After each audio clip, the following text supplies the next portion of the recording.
O tema da nossa aula de hoje são as regras do novo acordo ortográfico.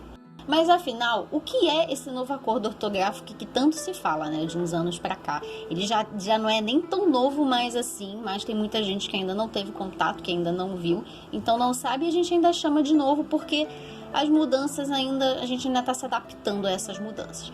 Mas isso aqui não é decoreba, tá? É só uma curiosidade. São resultado do acordo ortográfico da língua portuguesa que foi proposto em 1990, que tinha o objetivo de unificar a ortografia dos 8 países que têm o português como a língua oficial. Então, o português não se fala só no Brasil e em Portugal. Alguns países da África falam português, como Angola, acho que São Tomé e Príncipe também, se eu não me engano, mas depois eu até vejo a lista de países que falam português. Eu acho que o nosso idioma é o 6º mais falado do mundo, se eu não me engano. E o acordo entrou em vigor no Brasil em janeiro de 2009, então as regras começaram a valer em 2009, porém até 2012 as duas formas de escrever, tanto a antiga quanto a nova, eram aceitas por se tratar de um período de adaptação. Então a gente ficou nesse período de 2009 a 2012 em uma transição. E um aspecto positivo do acordo é facilitar a circulação de documentos oficiais e de livros entre os países falantes da língua. Apenas a grafia de algumas palavras mudou, apenas a escrita de algumas palavras mudou, mas não a forma de falar. E uma curiosidade, cerca de 0,5% das palavras sofreram alteração aqui no Brasil e em Portugal foram apenas 1,6% das palavras afetadas. E por que fizeram esse acordo afinal? Como eu disse em cima, né, para facilitar a circulação de documentos. E aí, mesmo que essas diferenças tenham diminuído, mesmo que sejam o mesmo idioma, né, porque assim, tudo bem, são os 8 países falantes de português, mas tem uma subdivisão no nosso idioma, da mesma forma que acontece até com o inglês também, que o inglês tem o inglês britânico e tem o inglês dos Estados Unidos, né, que a gente chama de inglês americano. O nosso português tem o português europeu, que a gente chama de português de Portugal, né, algumas pessoas falam português de Portugal, que é o que é falado em Portugal e nos países da África, e o português Brasil, que é o nosso. Então vamos finalmente para as mudanças. Foram poucas, mais regras de hífen, mas vamos primeiro para as mudanças na acentuação. Somem os acentos em ditongos abertos em palavras paroxítonas, lembrando que as palavras paroxítonas são as palavras que têm a penúltima sílaba tônica. E a gente conta a sílaba tônica de trás para frente, tá? A gente conta do final da palavra para o começo da palavra, mas só vai até a terceira sílaba. Né? Então, a penúltima sílaba seria a segunda sílaba contando de trás para frente. Então, as palavras paroxítonas que tenham e e oi. Alguns exemplos de palavras que perderam o acento: ideia, assembleia e joia. E aqui uma observação para vocês terem atenção, porque às vezes a gente grava, não, as palavras que têm e e oi perderam acento, mas atenção que são palavras paroxítonas.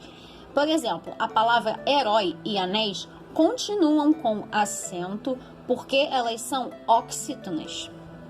Elas têm a última sílaba mais forte, diferente de ideia, assembleia e joia. No caso, essas 3 palavras, o A ficaria separado no final na separação de sílabas, por isso que é paroxítona, conta na segunda de trás para frente. E no caso de herói e anéis, é a última sílaba mesmo, é lá no final da palavra. Então, o rói fica junto, ficaria H, tracinho, rói, né, a separação silábica. Da mesma forma que anéis, ficaria anéis, a separação. E os monossilábicos, lembrando, monossilábicos são palavras que têm uma sílaba só.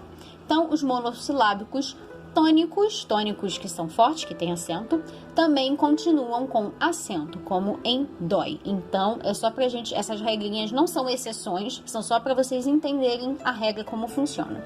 E o acento continua nos ditongos abertos, terminados em eu.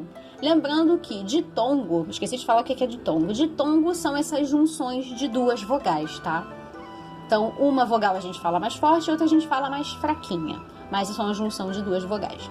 É igual o tritongo. O tritongo são junção de 3. O ditongo são junção de 2 vogais na mesma sílaba. Então, chapéu e céu.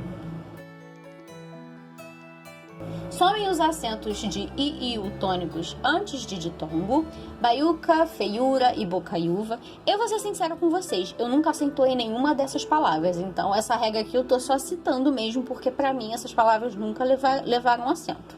E os grupos O e E perdem o acento. Eu coloquei aqui, leem, veem e creem. Leem do verbo ler, veem do verbo ver e creem do verbo crer. Mais palavras como enjoo, voo, também perderam acento. Não tem mais o acento circunflexo. No caso, essas palavras têm um acento circunflexo ali no primeiro E ou no primeiro O. Então, perdeu o acento. Essa aqui eu também vou só citar porque eu realmente também nunca acentuei essas palavras. Então, somem os acentos de verbos que admitem pronúncias diferentes quando são antecedidos de G ou Q, seguidos de E ou I.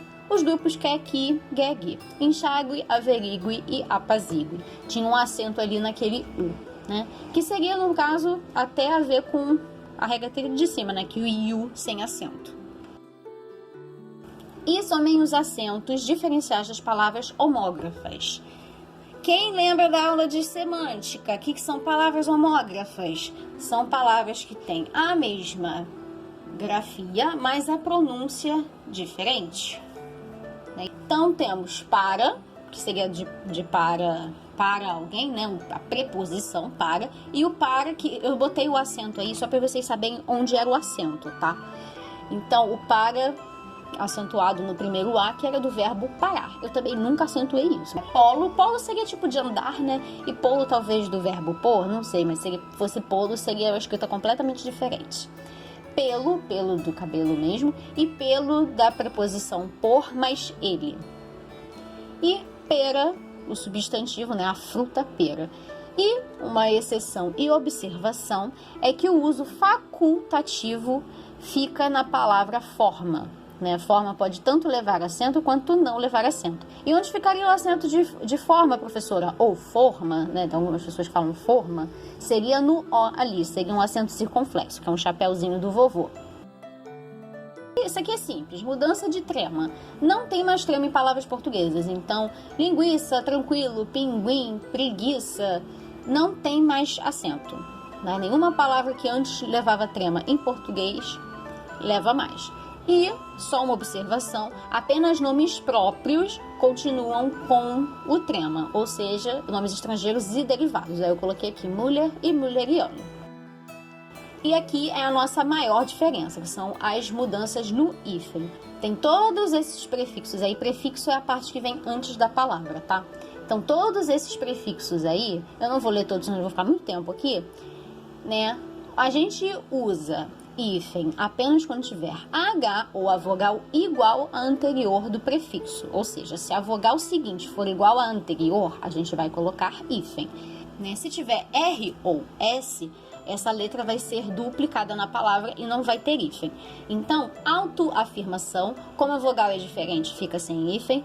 Autossugestão, como é com S, no caso sugestão tem S, como a palavra tem S, duplica o S e fica sem hífen. Micro-ondas, a palavra anterior tem O e a seguinte também tem O, como são as vogais iguais, a gente coloca hífen. Autorretrato, mesma coisa do autossugestão, como a palavra tem R, duplica o R e fica sem hífen. E anti-inflamatório, vogal igual, coloca hífen. Os prefixos hiper, inter e super, a gente usa hífen quando tiver apenas H ou R. Hiperrealista, super resistente. Sub, nós usamos hífen quando tiver B, H ou R. Subhumano, submarino sem hífen. Ex, vice e soto, a gente sempre usa hífen, vice-presidente, ex-marido. Circum e pan, nós usamos hífen com H, M, N ou vogais. Temos exemplos pan-americano e circunnavegação. Pré, pós e pró, a gente usa hífen só se for tônico, se for forte. No caso, levar acento. Essas são apenas algumas das regras, então só por isso que eu li, ainda mais em hífen, eu só li rapidinho pra gente não perder muito tempo. Essas são apenas algumas das regras, né? Mas são as principais. Vai ter um material complementar e completo para ajudar vocês. Eu vou deixar para vocês aí no grupo, material complementar completo para ajudar e para ser fonte de consulta para vocês, para a gente poder ter uma fixação melhor. E essa foi a nossa aula de hoje, né? Além do material complementar, vai ter uns exercícios também de fixação. Até a próxima!